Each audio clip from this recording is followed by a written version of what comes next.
What's up, folks? I'm on, by the way, and welcome back to my archives. I believe this is episode 3, so this is a playlistable series in my mind now. And this is kind of a collection of files of mainly stuff from my old DeviantArt, which went back as far as 2013. Now, the 2013-2014 era I don't think is very big. So if we do get that, I might need to supplement it somehow with something else. But the basic idea here is that I'm going to be rolling a number between 1 and 4 for the original 4 years here. This is just from an old comic. But yeah, I've been feeling a little about my art lately. The last episode video that I put up was a little bit like, it was a little experimental, and I'm not like the biggest fan of the art that came out of it, but I was also not like in a good mood, like in a good headspace during that period of time. Literally my period hit and I feel like it was especially hard. Maybe it's the the added horror of the seasonal affective disorder, but like it just, yeah, like it compounded into something negative, and I just kind of want to make something that makes me feel a little better. It's nice to like come back even as far as to almost 10 years ago with this type of stuff and like see the progress that I have made with my art. So I am going to do that today, and we're going to look back through some of my old pieces. So yeah, we're going to start by generating between the 4-year folders that I have, and then I'm going to generate a random number based off of the number of items in that folder, and pick something from that. So let's just generate. Our first number is 1. Okay, so the least populated of the 4. I think that these are all fan art. But okay. So I'll grab one from this one. I think that will be fun to do. And we'll just look at it. 4. Okay. Getting the... Oh, you know what this is? Oh! You know what this is? This is an old charcoal drawing I did. Hold on. There we go. So, this is all the way back when I still had a different username, too. One of 3, really, that I had. This is a concept that I came up with, and this will be perfect, honestly, for Spooky Month as well. Because this was a creature that I had created based off of, like, the concept of, like, have you ever felt like when you're in a house with stairs, which I have been frequently, like you're being followed? Like, you get this sudden urge to, like, rush up the stairs because it just feels, like, vulnerable. That is kind of what this creature comes from, and I had thought that, like, I guess, like, the one, like, vaguely, like, kind of supernatural experience that I had in my life was this house that my whole family agreed was effectively haunted. And, like, we're not all, like, major believers in that stuff, but stuff happened consistently enough, just, like, little things, like things falling off shelves and, like, going way further as if they had been, like, thrown a lot. Voices, weird sounds, just kind of a generally bad vibe to the place. I was running up the stairs with a group of friends, like a herd of elephants, like kids do, and right next to me, like in my ear, and it was way too loud for anyone to be able to, like, I think physically whisper this to me and me to hear it, but I did. And it was a very stern, I think, female voice that said, "Walk up the stairs." In that exact, like, tonality. Very much like how people kind of capture EVPs. Like, it's not fully in a human tone of voice. So I had come with the idea that, like, in order to avoid this creature, you have to deny that instinct to run and walk up the stairs. Like that ghost knew something, and And obviously, like, I don't believe in this creature. That just kind of, like, came about from the, like, personal lore that I had about it, right? Trying to draw something that was genuinely a little unsettling. And I think that it still kind of is. It resembles a spider, and it's, you know, obviously kind of crawling up from the darkness. It's not terrible. It's not very, let's say, it's not like a lot, right? So I am curious. I do kind of want to try and give this creature a redesign, so that will be fun. Let's grab one more, and I think I'll be done after that, because I am pretty sure that will take a while. Okay. So our next random number that we rolled was another 4. So 1, 2, 3, 4, 2019. And this one is a little bit bigger, as you can see. How many items in here? 58. So 58 items. And generate. Random number generator? Random number generator?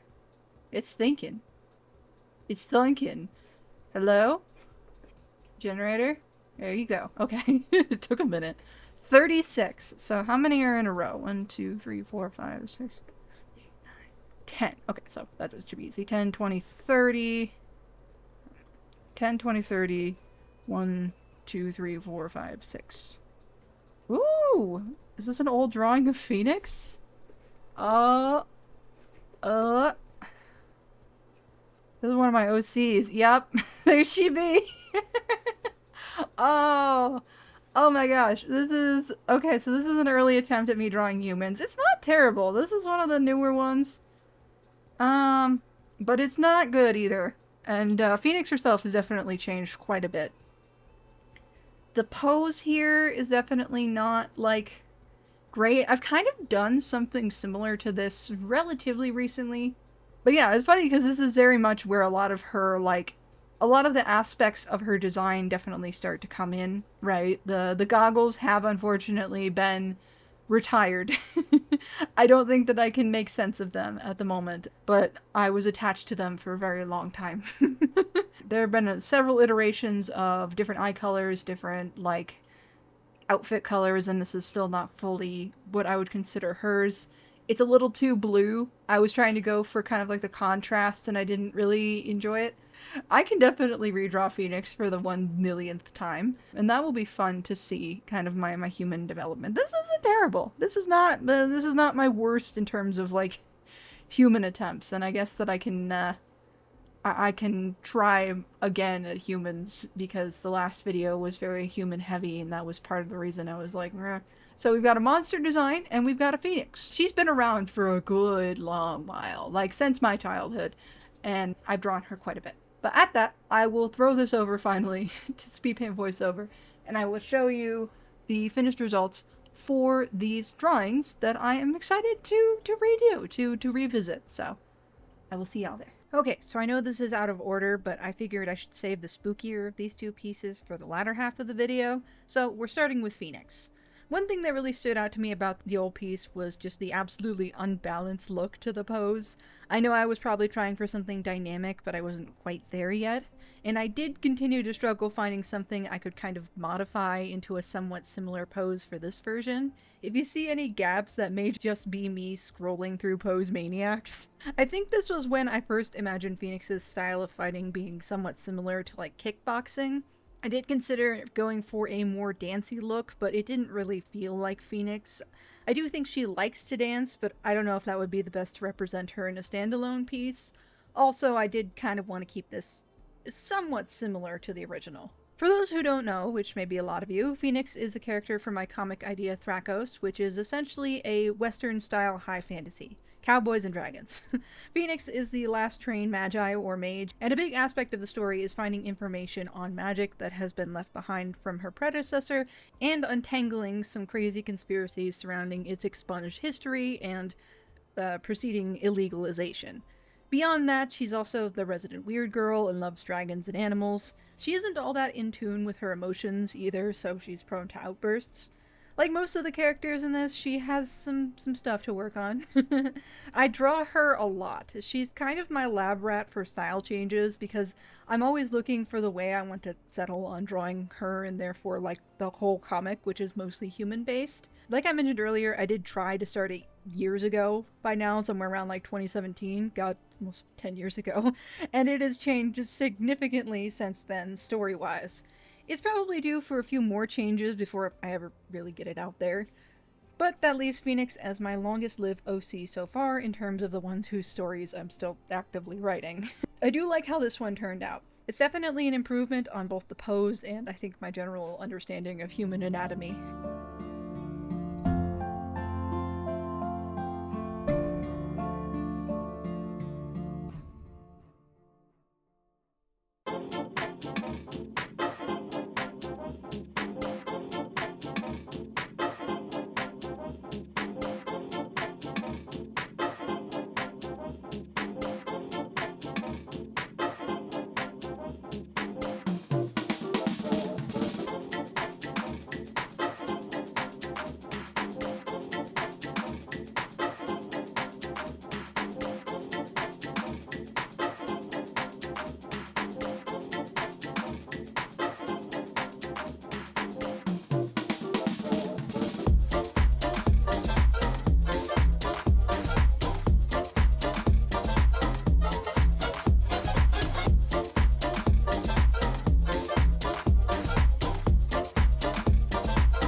And now for the stair crawler. This is probably going up the day after Halloween, but I'm always in the mood for a spooky creature design. I kept a lot of the aspects of the original and just brought them up a few notches. The initial creature was very rake-like with a mostly humanoid body shape and multiple arms, and I kept the human-like features to the limbs, but I also decided to stretch out the body. I made it sort of like a centipede of stacked rib cages and a few pelvises in the back. It's all hands, even its feet near the back are hand-like. I'm not personally afraid of spiders, but the spider features were super cool to play with here too. I tried to make a little more sense of the skull-like face and make it a bit more unique to the creature itself. I think this was one of my first attempts at a sort of uncanny valley vibe. I'd realized, I think at that point, that a lot of monsters had fairly humanoid features, and that was what made them scary. That being said, I think when I showed this to my mom, she still said it was cute, and I was devastated. I did keep the piece mostly desaturated, but not fully black and white like the first. Instead, I wanted a kind of barely there red-gray to give this creature a very pallid look to it. I also shaded it in with red. I whited out the eyes. Even though this creature has the compound eyes, I think it has trouble seeing because it lives mainly in the dark of stairwells. Time for a new entry on this homemade cryptid. The stair crawler is said to live mostly in abandoned houses and underpasses, anywhere with human-made stairs that is unoccupied by permanent residents but not fully isolated. Like a spider, it creates webbed nests near these installments. Its preferred prey is humans. When it is nearby, it is picked up first by instinct. If the human prey flees as a result of this, the stair crawler will be able to hear them and make chase, and once it does, escape is unlikely. The best defense against it is to ignore the fear response it elicits. Some theorize that it may even ignore humans it can sense if they don't provoke its prey response by running. Instead, it will follow them slowly, trying everything in its power to alert them without being seen. If it hasn't had a meal in decades, however, it may not be as discerning.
But those are my pieces for this week. Definitely two very different themes, but that's kind of the result I feel like this series gets a lot of the time.